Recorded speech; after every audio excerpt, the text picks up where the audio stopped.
Hello everyone, thank you for watching. My name is Matthew here with Crescent Bell. We're doing a self-graded card review of a 1993-1994 Upper Deck. I believe this is like a three-dimension 3D. Let's look at this series real quick. 3D Pro View. So that is a bit of the surface of the card in addition to the set that it's from. So this is the second time I'm grading these, and they are beautiful cards. Very interesting, really cool design. Kind of see a bit here of how they kind of layer together. So there's two checklist cards in this situation. We've done this before where we graded them out and we got about a 9 on both. And it's where I believe it's numbers 109 and 110. And we'll just say Upper Deck. So the area of imperfection to these cards, where I don't know if they'll still score a 9 on both. The centering is a 9.5. Great centering. So we'll go ahead and mark our centering down at 9.5 for both of these. No issues with the centering for me.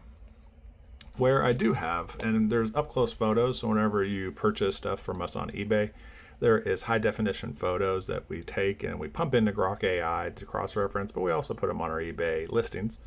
And the two specific corners, so whenever we might as well just talk about corners next, the two specific corners in question is this corner here, and it really is when you're at certain angles, you can kind of see it, there it is. So that corner there has a bit of a bend to it.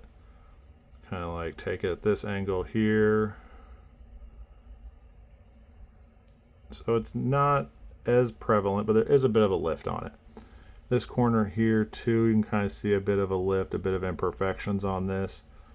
So to me, that these two corners take down the whole corner grade. I mean, there's 8 corners for me, front and back. 4 on the front, 4 on the back for cards like this. And the other corners are in great condition. So they're 9s, 8, 9.5s, probably a little bit of wear on them, but those two are like 7, 7.5, maybe even 6, 6.5 corners.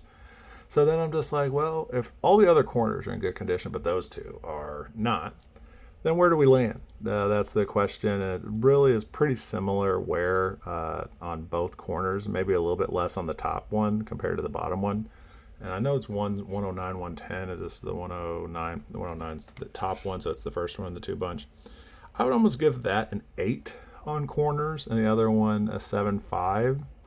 Is probably where I'm going to land, even though I'm being pretty strict on myself, but I want my buyer to be aware of the corner situation. So 109 corner 8, 110 corner 7.5.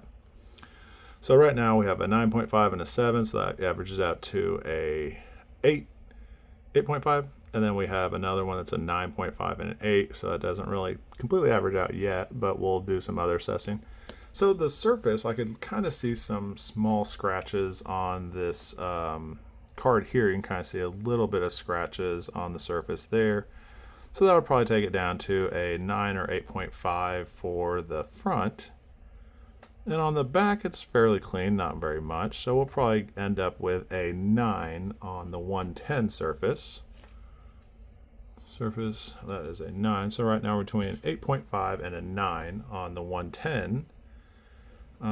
Back, I'm not seeing a lot of imperfections, so that's nice. See if we can find anything on the front. Not a lot, so that's probably leaning towards a 9.5 on our surface for the 109. So 2 9.5s and an 8 so far on 109. Edges now. Let's take a look at edges on both cards and see where we land here. So that's a clean edge there. And I think I'm probably leaning towards a 9.5 on my edges on both cards. We kind of already discussed the situation with the corners, but I don't really have much issues with my edge. Edge here, again, probably could be in between a 9 and 9.5. This is closer to a 9.5. I'll probably give that bottom one a 9, and I'll give this one a 9.5. So we said the bottom one edges is 9.5 and the top one is a 9. All right, now we average out grades. We'll start with 109, the top card. Jordan's hand dunking the ball is the 109. So we have 2 9.5s and then one 9 and an 8.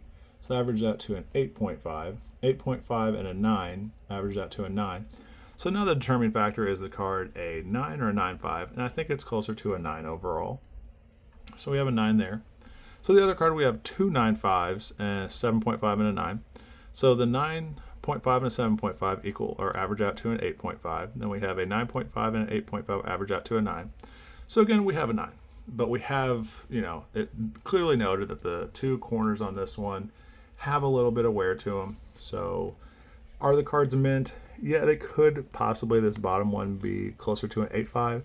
And if Grok AI does push those grades a little bit further down than what I have them at, then I will move them to 8.5s.